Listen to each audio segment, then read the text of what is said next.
Welcome to episode 327 of CppCast, the first podcast for C++ developers by C++ developers. I'm host Rob Irving, joined by my co-host Jason Turner. Jason, how you doing today? I'm okay, Rob. How are you doing? Doing all right. It's Thanksgiving Eve.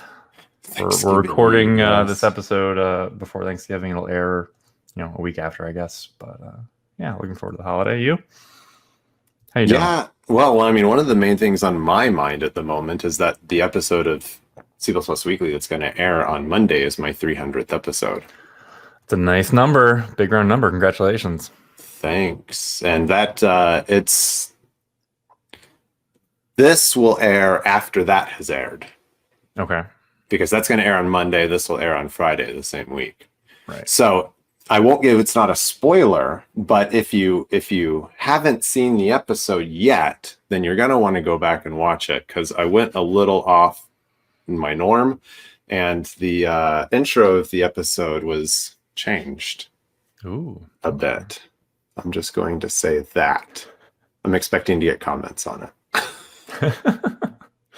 Well, I look forward to seeing all that on Monday. All right. Well, at the top of every episode, I like to read a piece of feedback. We got this tweet from Eric Niebler, who we had on the show quite a while ago, I think. It's been a while, yeah. Yeah. But he wrote, finally got a chance to listen to this episode of CppCast. Sounds like senders and receivers were well received by the HPX team. I'm so curious to hear more from them about their experience with the future standard C++ concurrency model. Which episode is that in reference to? That was... it must be the somewhat recent one that we did with Harkmoot and Simberg on HPX. Yeah, okay. That sounds believable, yeah. All right. He didn't link to the episode he was referring to, but that must be the one. Yeah. Right. But yeah, lots of talk lately about senders, receivers. Hopefully that proposal does move forward. Well, we'd love to hear your thoughts about the show. You can always reach out to us on Facebook, Twitter, or email us at feedback@cppcast.com.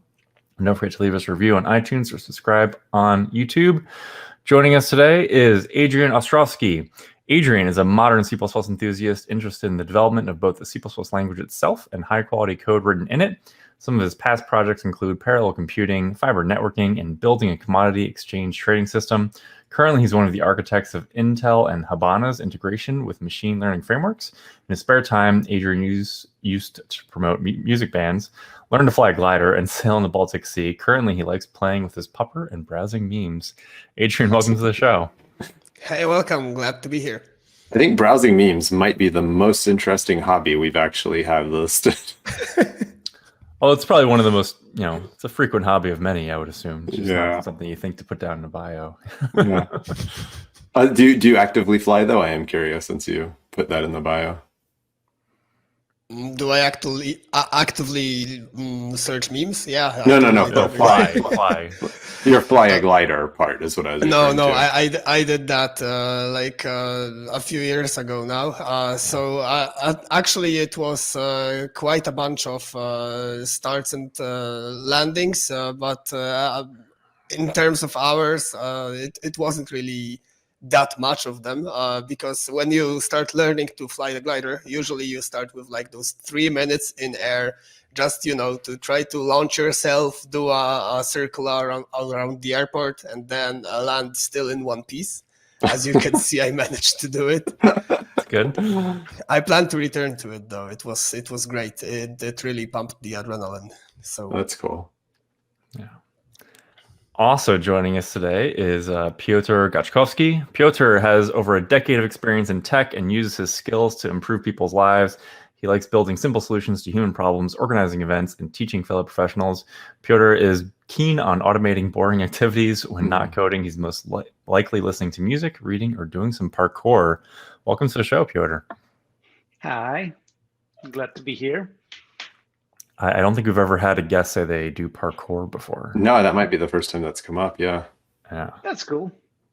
I have done exactly one parkour class, and it was in a window here in COVID where they were allowed to have the classes again, and then they weren't allowed to have them. And I thought, it was fun. It was fun. I could go back and keep doing it. Yeah, it's great fun, I would say, because you're constantly challenging yourself. You're learning new stuff. It's kind of I don't know. Other physical activities sometimes could get boring for people. Here you can do totally different stuff each day and hardly get bored because there's so much thing to experiment. And then there's always the aspect of getting to know the outdoors better. So yeah. So you are doing that like outside in the city?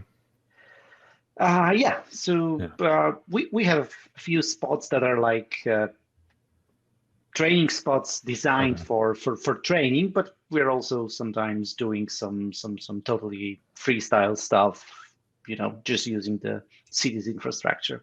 Lots of fun. Recording those illegal videos of you jumping rooftop to rooftop kind of thing as well? I can't really answer this question. But if you check the videos,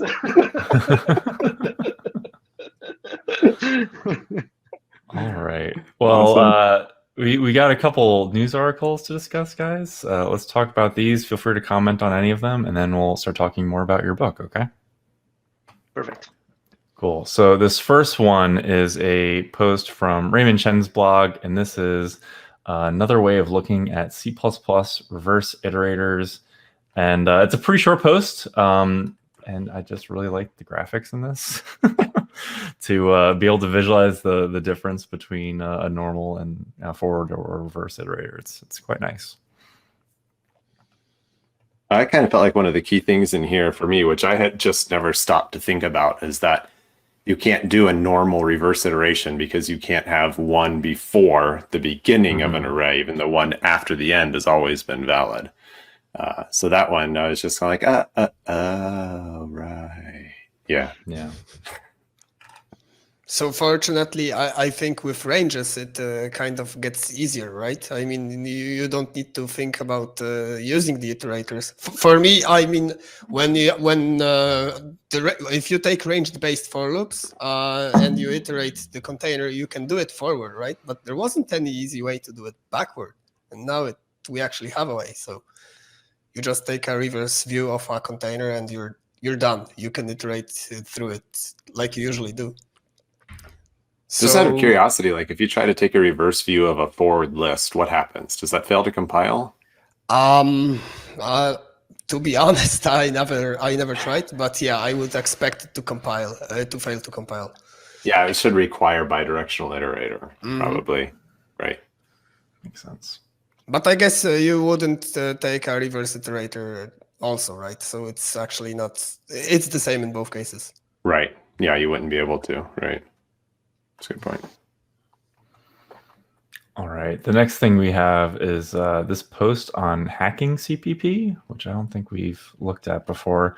And this is just a list of profiling and benchmarking tools. A lot of these we've talked about before on the show. They're highlighting Intel vTune, which is really great profiler tool that is free use from Intel. But they have a whole bunch of different ones listed and some of their capabilities and what platforms they work on. It's a nice list. They even added a star in front of Intel vTune, right? So I think they really think it's one of the better ones. Yeah. I was curious to see that the AMD profiler is also there, although I haven't played with it. I wonder how they differ, because Intel really has a major product now. Yeah, and I think AMD has restarted theirs a couple times, because that says uprof, and that's not the name that if I'm looking at the right list here, that's not the name that I recall AMD's profiler being called. Anyhow. That's not familiar to me. Yeah, I'm pretty sure this is a relatively new product from AMD, but I could be wrong. We need to give it a shot, right? So with those profilers, one of the more known by me was the gperf one. So even not the new profilers, but the perf tool. Chandler Caruth made a few talks about it, and as a console tool, and if you take the flame graphs, it's really quite easy and simple to start using it. Right. Maybe not as simple as VTune still, but So have you used VTune then?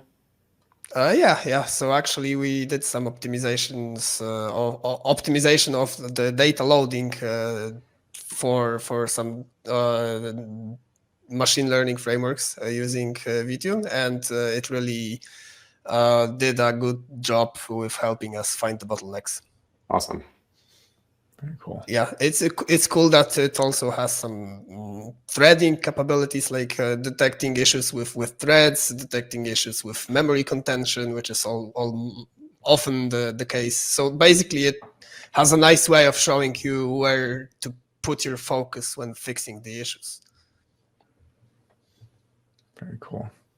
Piotr, anything you wanted to add? Any tools you wanted to highlight here? I'm not sure if there's much to add. The list was pretty great.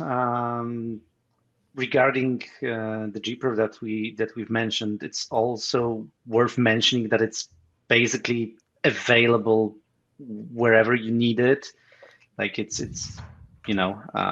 portable, so it's worth to be familiar with that, because if you're working on some ARM platforms or some maybe RISC platforms, whatever. The MIPS stuff, then it may come in handy, while other tools may not be available.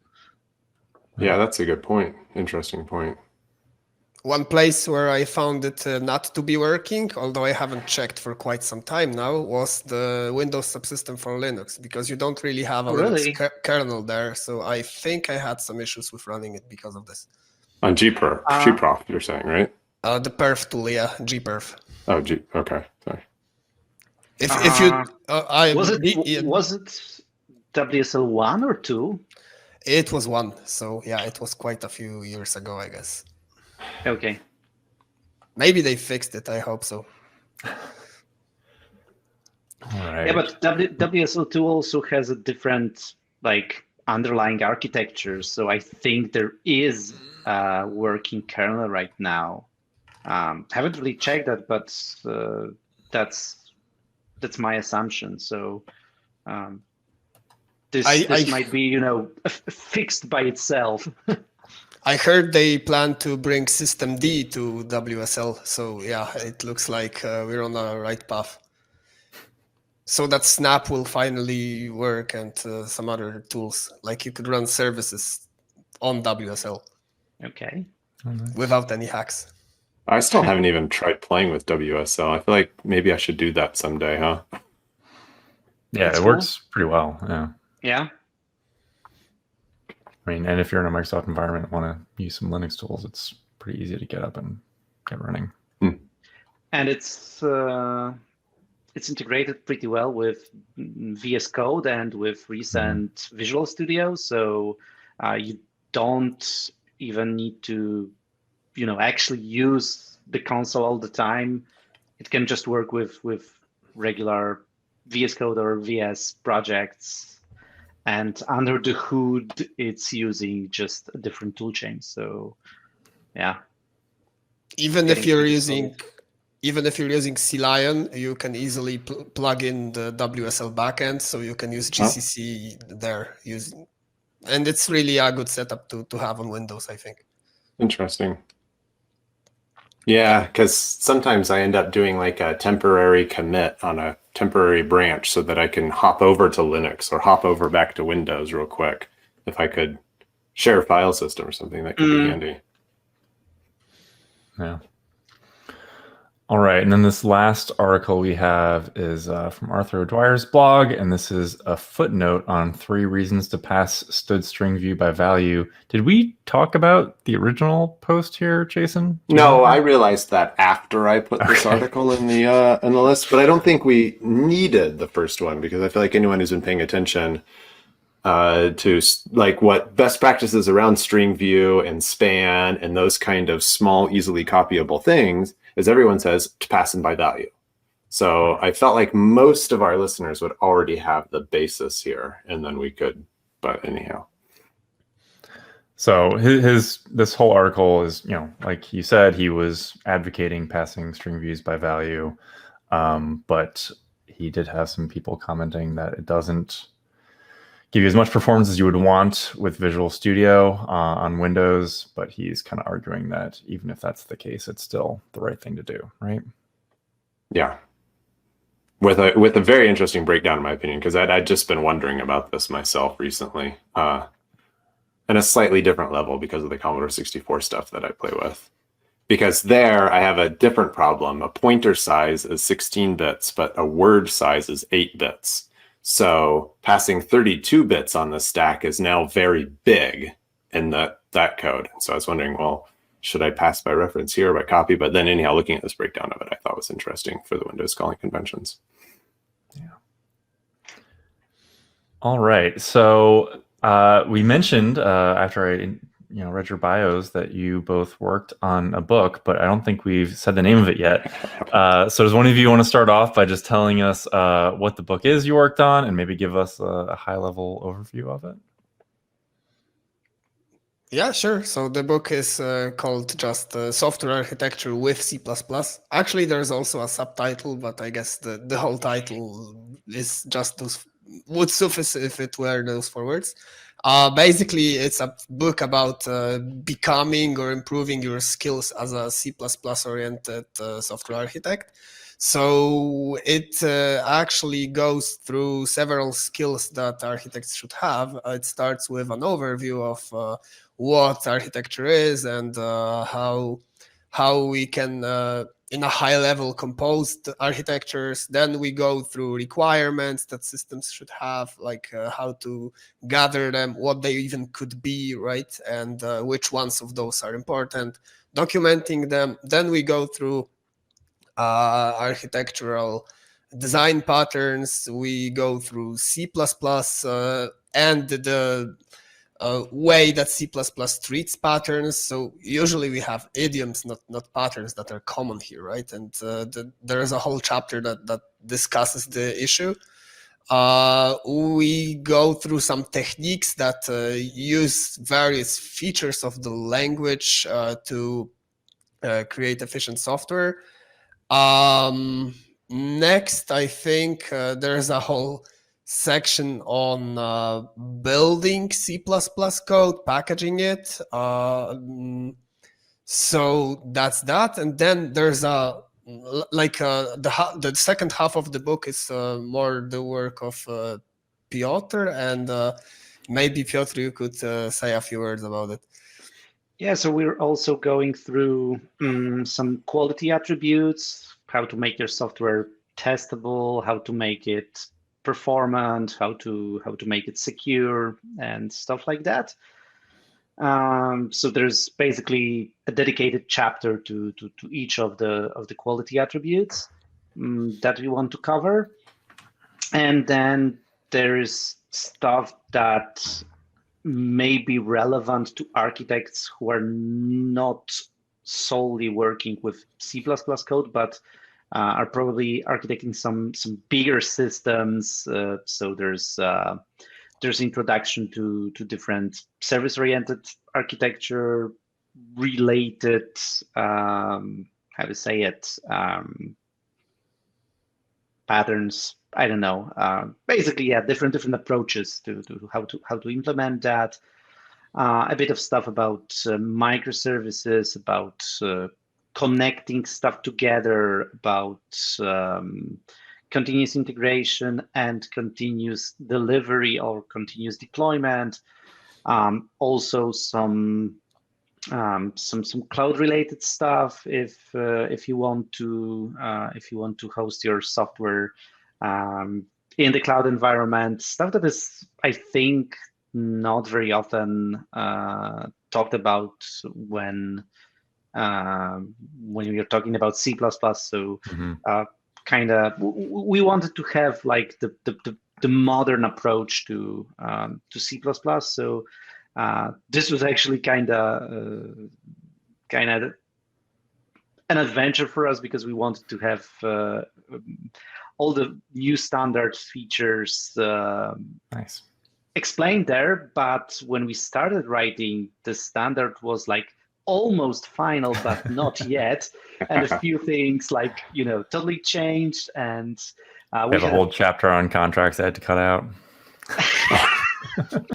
Yeah. Actually, yeah, we did have a section on them. So I've had to remove it out of my training also. So yeah, there was also the funny fact that we had a release date like set in stone, but none of the compilers were feature complete. So we had to compile GCC from source to provide some examples, and we had to hope that the stable release would work exactly the same way, so the code would still compile. So yeah, writing a technical book is a lot of fun. So you both mentioned software architect, and when you gave the description of the book. So I'm just curious, can you give us like who is the ideal reader of this book? Are you saying someone who's higher level, who does like the design of the application, or me down in the trenches with my C++ compiler churning out code all day? Yeah, average programmer, engineer. Yeah, should they read this book too? So I would say they could benefit from parts of this book, but mostly we targeted people who are more senior than junior, right? And if you are a developer that starts to think about how architecture should how you could influence the bigger picture, not just the day-to-day code that you work on, then it's definitely a book for you. If you want to become a software architect, it's a great place to start because it really gives you a nice overview. Also, if you already are an architect, then you can still probably benefit or learn more about software architecture, maybe broaden your knowledge. I think one of the things that C++ developers are often not that familiar with is how to write those distributed systems with C++. How many don't know how to run a microservice using this, or how to even start building an architecture that could use several microservices, right? So if you're a C++ architect and you don't know those things, then you can definitely learn a bit from the book. I think also if you're into learning about the whole process of building and testing the code, like building CI/CD pipelines, it's also something that you could benefit from, or maybe thinking about how to design them even.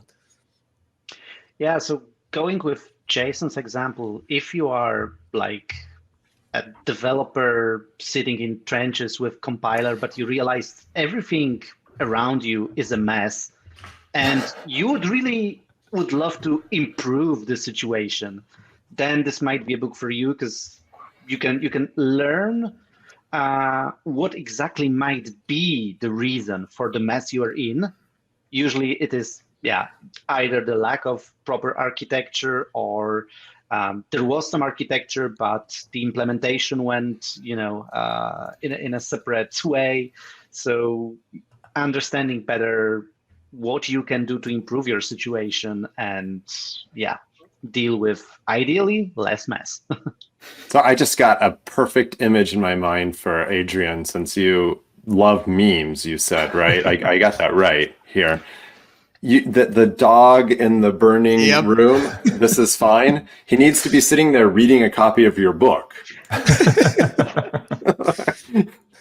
Well, maybe he would then notice that it's actually not fine. And this is not fine. Right? Sure, right. What do? Yeah, so I think if you're not reading the book and you don't know what's in it, then you could be this dog and not even realize it, right? Right. I have not had a chance to read through the book yet, but I did read through the introduction, and in there you had this mention of a concept of accidental architecture. And I guess that's kind of the situation Jason was just talking about, being in the room that's on fire all around you. If you were in that situation where you think there wasn't much thought of architecture, what sort of things could you do that maybe this book talks about? So I guess you need to first stop and reflect on how this current state looks like. So if you realize what are the main pain points, then you can really start addressing them, right? If you only do write code and not worry about anything else, then probably you can end up quickly in a accidental architecture scenario. If no one takes care of architecture, it won't take care of itself, right? You will end up with just accidental architecture. So learning about how the code could look like can help you with dealing with this. So I guess you need to first know how it could look like, what are the good practices, and then look at your project from time to time and either just fix what's wrong, or even better, look at how you can plan forward. Not in a waterfall-like manner, but for the near future, and think about what are the crucial design decisions that you need to take, so they don't take themselves. So Yeah, are you it's- implying that accidental architecture is never good architecture? It could be good, I guess, in some cases, just like in some cases when you throw a bunch of rocks, they turn into, some masterpiece. But, the chances are not that great. So, yeah, if you're feeling lucky. I mean, define good, right? If job security is your thing, then yeah, it's probably the way to go. Yeah. Okay, so you said job security, and I was just half joking in my head that people reading your book might go, "I just need a new job," right? If they don't, and it probably it happens, right? People like are exposed to good architecture, whatever, and they know what that's like, and then they look for something new. But just out of curiosity, like for real, if you did, from the perspective of this book, if say I've read your book, now I'm looking for a job, and I'm thinking, well, I want a job and a company that cares about architecture, what kind of questions should I ask my potential employer? That's a good one. I think Yeah. you need to somehow sense if they know what they're talking about, if they are planning forward. Sometimes even the technologies that they use can tell you a lot about the company, right? So you could ask them how their CI/CD pipeline looks like. What do they use to actually package the deliverables that they have? If What someone testing is framework they creating, are using. yeah, or if they are using testing frameworks at all, right? Yeah, Right. that was my reasoning. Ask them what testing framework are they using, and if the answer is what is a testing framework, then it means that probably architecture is not, their number one.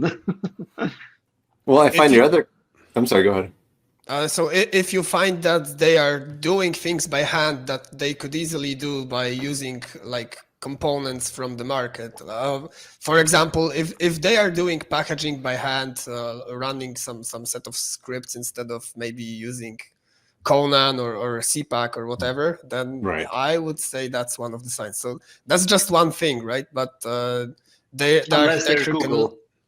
yeah. So in-house solutions usually aren't that good, but I guess if you're Google, then maybe yours actually could work. So Yeah. If you're smaller than Apple, then you shouldn't be making your own in-house solutions, possibly.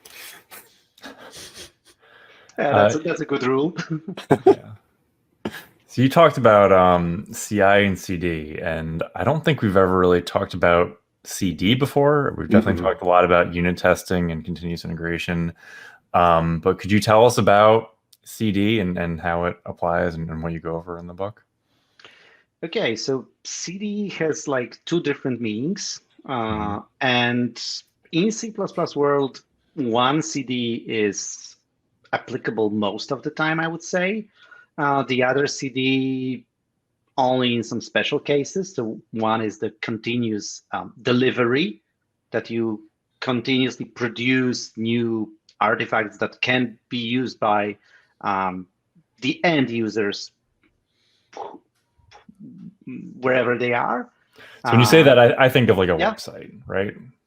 No. Not necessarily. No. Continuous delivery, like for example, a ready-to-install binary, like an MSI with an installer, a Debian package, something like that. So this is like continuous delivery. You build it, you put it someplace, and people can use it. Of course, people has to take some steps to actually use it, but yeah, other than that, this is mostly that. So yeah. If I can just clarify for my own understanding, if I've got my GitHub pipeline, and for each commit in my CI, I also generate an installer and post that so people can grab the instantaneous build, you would call that continuous delivery? Yeah, exactly. Okay. Because you don't have to basically do anything manually for people to be able to use your stuff. So that's that. And for continuous deployment is what Europe suggested, like a website, web service, whatever, something that's actually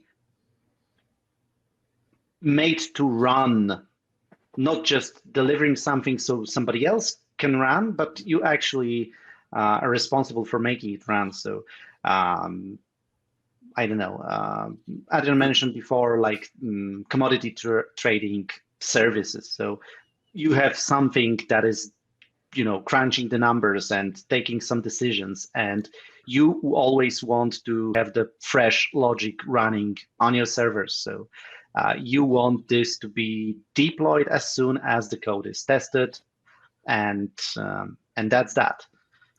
So and in that kind of scenario, that might be even multiple times per day, perhaps.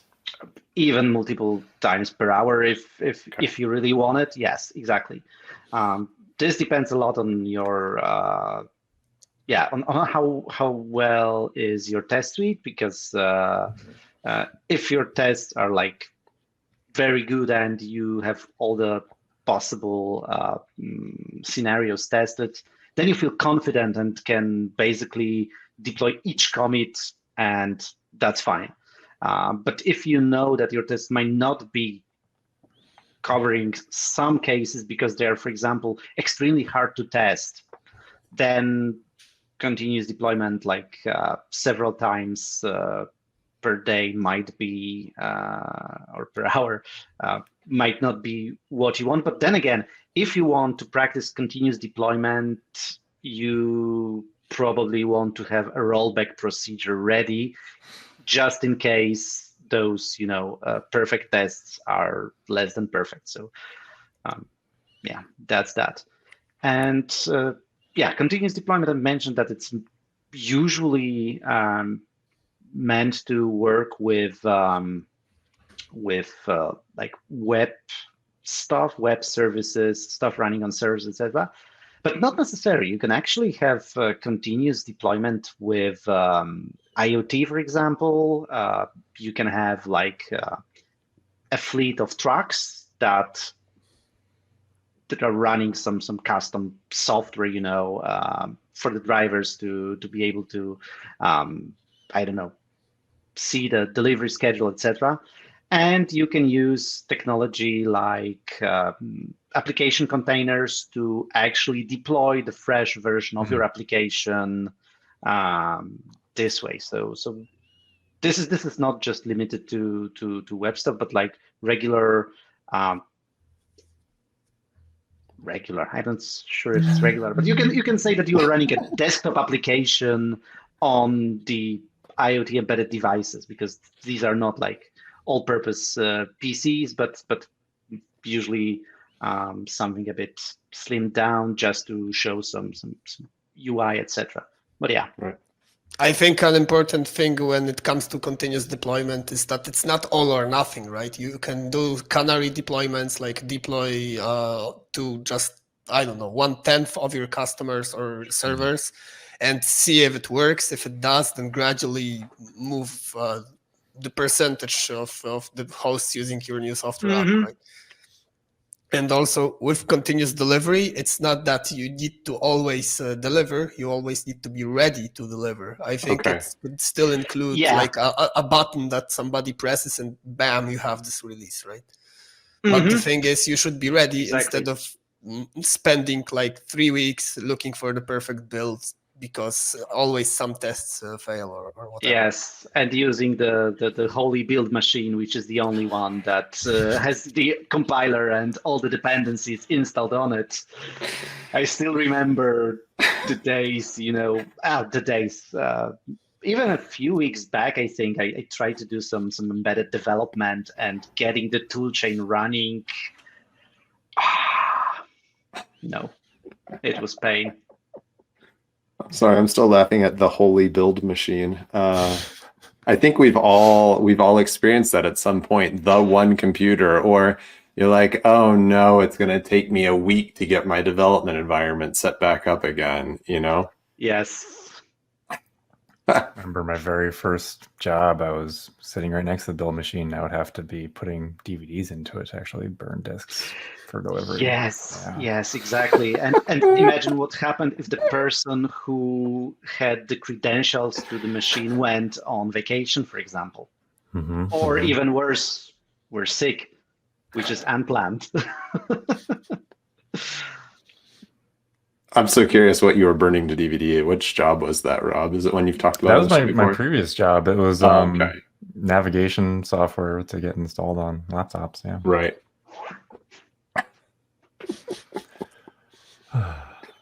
Well, so the book, you say C++20 in the subtitle of the book, and we talked about some of the C++20 features that you had to have the latest and greatest builds for. Well, my company, hypothetical developer, we're stuck on C++14. Can I still gain things from your book here? Yeah, well, not the whole book is about C++20, right? Most of the book is actually applicable to any C++ standard that you may be using. Yeah. We do put some pointers about things like Upsale, for instance, so you can benefit from libraries like that if you're using an older standard. Oh, okay. So yeah, I think you can still benefit greatly from all the contents, and even if you don't, I think it's still valuable to know about the features that came into C++20 or 17. Definitely. So even if you cannot use them, it really is a good thing to know about them. Worst case scenario, you can even try to think of something similar and implement it on your own. But usually, yeah, you can take Upsale or other libraries and just use the stuff. I mean, you won't use concepts, for instance, right? But still. Right. Yeah, the idea was to focus on the new standards to help people decide where each features might be relevant, but still architecture is like something that is similar, not just between the language standards, but even between different languages. So a lot of stuff is like equally applicable to writing, I don't know, Golang code or whatever else. Of course, not everything, because a lot of stuff is tied to C++. For example, when we are talking about building and packaging in C++, this requires like at least an entire chapter. In some other languages, a lot of this stuff may actually be standardized and not require a lot of thought. But yeah, definitely, if you are using older C++, still there's a lot to learn, I think. And also, it's not only about C++, right? You can be stuck with an old CMake, for instance, and it's useful to know that sometimes you can work around issues with older tooling. So in some cases, like companies can require that you only use things that you can install using the like the set of packages available in your operating system, right? And it turns out that if you get if you can use pip for instance, then you can pip install CMake, and suddenly you have the latest greatest version or something similar. So sometimes there are really easy ways to bump up your tool chain. Also, sometimes you can just download a container and build your code in it. Or if you take, again, Python and you build some code using Python's many Linux containers, then you can actually, even though the glibc used in those containers is pretty old, you can still use new compilers. So sometimes there are ways to get up to date, even if you think that there aren't. Usually the reason why companies use older C++ standards, I would say it's about glibc compatibility. And sometimes you can just take a newer compiler, build it against very old glibc, and you're good to go. But yeah, it's often the hardest part of doing it is convincing your managers to allow you to. Well, since you're talking about compatibility with old libc versions, do you address ABI stability concerns in here? What do you have to say about? I'm making Rob laugh because we have to bring up ABI in every episode. But if you're talking about architecture of a large-scale system, it seems like that must at least be a consideration at some point, right? I mean, if you're stuck with, let's say, the pre-GCC5 ABI, you can still compile using newer compilers, passing this flag, right, to retain the compatibility. So it's not like you're alone in the woods. But do you have anything in here for the C++ developer and whether or not they should be worried about ABI stability from one version to the next of their tool? Yeah, I mean, that's a serious issue, and definitely you should take it into account. Even if you try to use things like Upsail, for instance, depending on the C++ standard version that you're using, you can end up with Upsail symbols resolving either to their implementations or the standard library ones. So even that's not even as much as an ABI incompatibility as it is for an API incompatibility in this case, right? So you don't even need to dive into ABIs to have some issues with mismatched versions.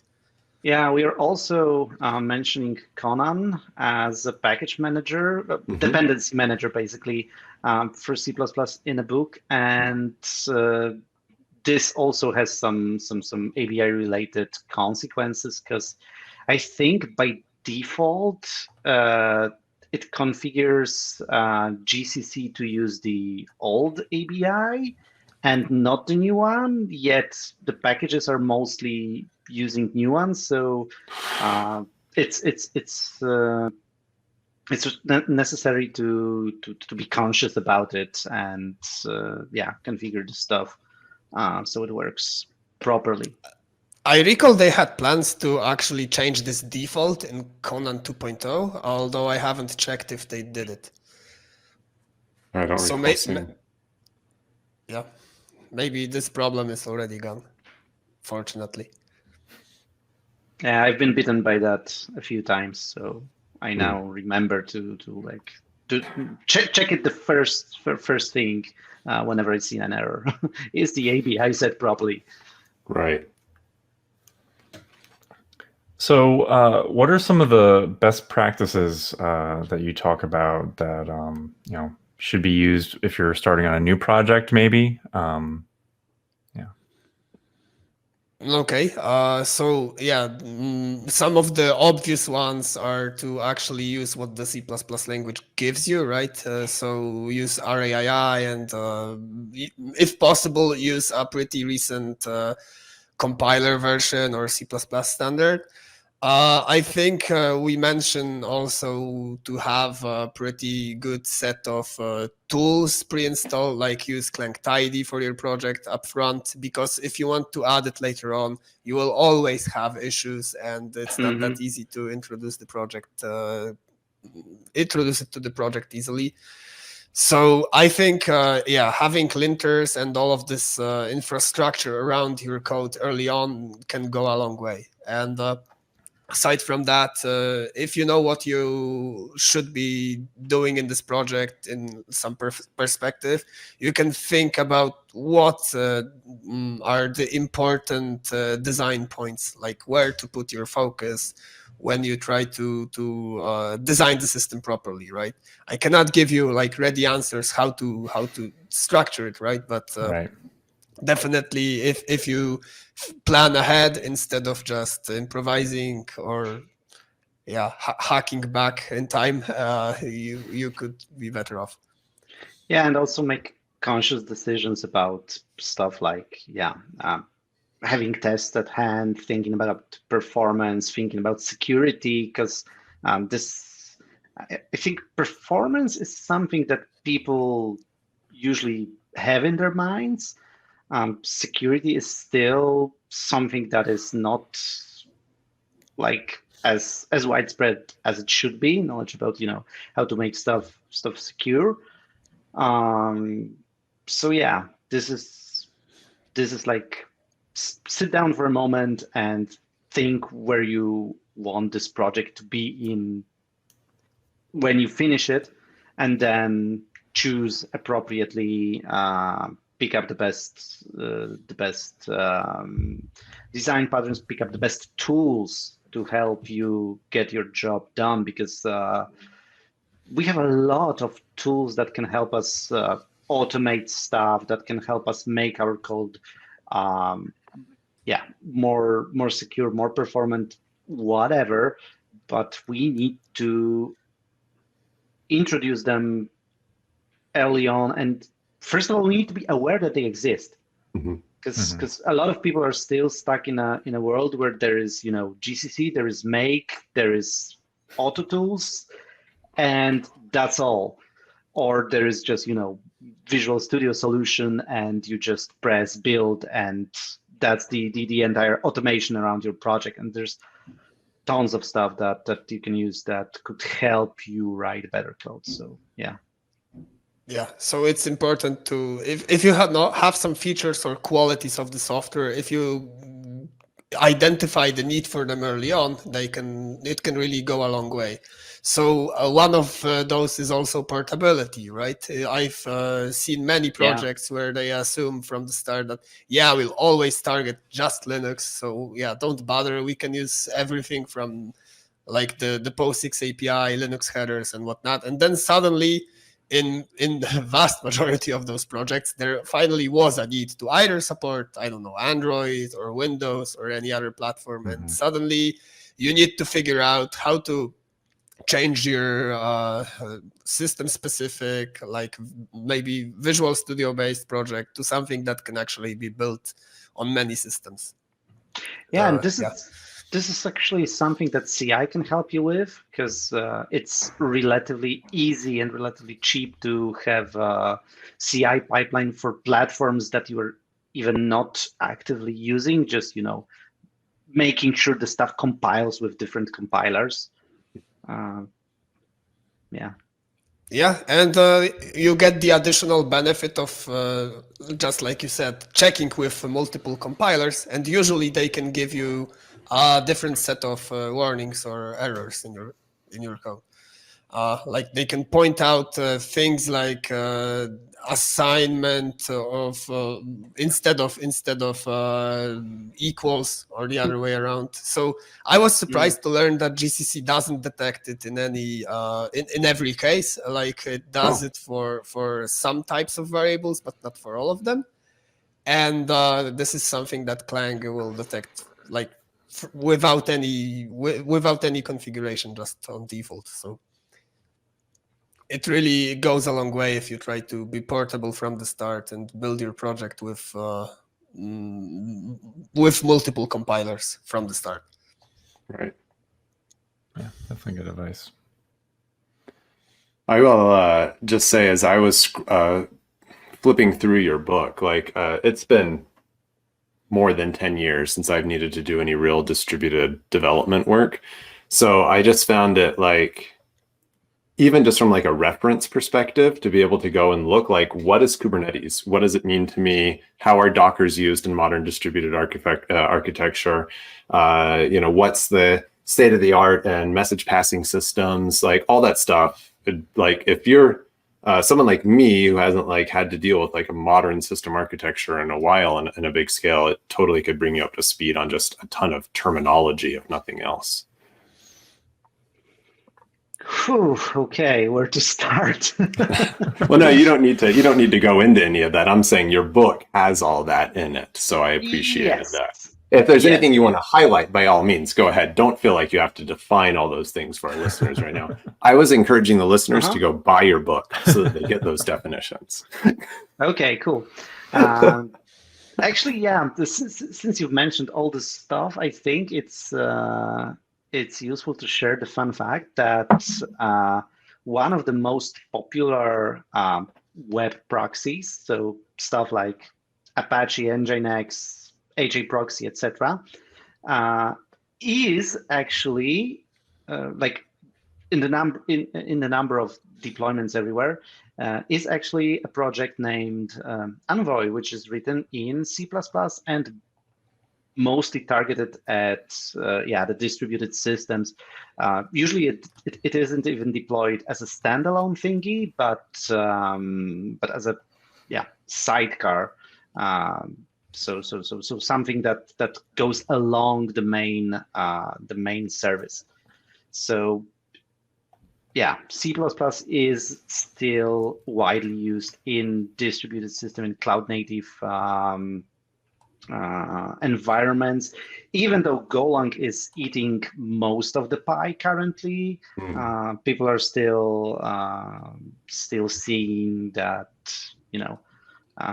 there is a place for something like C++ if you need to, for example, get more performance out of this stuff or whatever. So that's really cool. Cool. That rung a bell. We did talk to someone from Lyft about Envoy about a year ago, Jason. That sounded perfect. I was wondering if that's what you were doing, because I thought that might be part of the possibility there. Yeah. All right. Well, we've talked about a lot. We're starting to run low on time. Is there anything else that either of you want to share about the book to maybe pique our listeners' interest? Piotr, maybe you have something? Yeah, I'm thinking actually we've touched a lot of different points so far. So I'm not sure if there's anything that is missing. Yeah, we tried to go broad, like, and we still had to cut some content out of the book. Like, we only did an appendix on company culture and how it relates to the DevOps idea. So basically, we could write another book on this, but I guess. There's lots of ideas covered in the book, and even if you're not familiar with them, this broad overview that we give can benefit you. And sometimes it's good to even be aware of things, and you can then do some further research on your own, right? Like exactly. DevOps culture thingy. But what Adrian mentioned is actually pretty important, and I'm glad you said it, because a lot of technical books focuses on like just the technical parts. Like, okay, this is a book about architecture, so we are telling you, all the dry facts about architecture. But the truth is that at the end of the day, there is a person who you will be working with to implement this stuff, and this is something that is very, very obvious once you say it, but software architecture is all about teamwork and about communicating with your team. So you still need to have this in mind when you are doing any project, right? So we also wanted to touch this cultural aspects of software architecture within it. As Adrian said, it's like a small appendix and a few words in between the book, for example, on how to conduct code reviews, etc. But yeah, this is still something very important, because even if you design like the best possible architecture on paper, unless you have a team who can deliver, your product won't fly very high. So that's it. Okay. How long did you both spend writing it, by the way? Excuse me? How long did you spend writing the book, both of you? I think almost 2 years. But of course, when we started, the plan was like half a year. And we were talking with other authors, how long does it take to write a book? And they were like, it's 2 years. It's definitely 2 years. And we said, yeah, maybe for you, not for us. We totally do it in half a year. So, yeah. 2 years. So to be frank, it wasn't just writing, right? I think when summer came, we did some breaks from writing, so Sure. just to enjoy life outside work. And it definitely. wasn't. It was a part-time project, right? We were working our day-to-day jobs, and the book was created in our, let's say, spare time. Mhm. So, 2 years, but as a side project. I think if we would just throw our hands in and leave everything else aside, then we could do it even much faster than this half a year. I'm not But entirely sure about that. let's say that it would still take half a year, because Well, we'll challenge you. The next book you write, let us know how long it takes. Yeah, we're Okay. working on that DevOps book. All right. Well, it's great having you both on the show. We'll definitely put links to the book into the show notes. Encourage listeners to go check it out. Thanks. Great. Thanks for coming on. Thanks. Perfect. Thank you.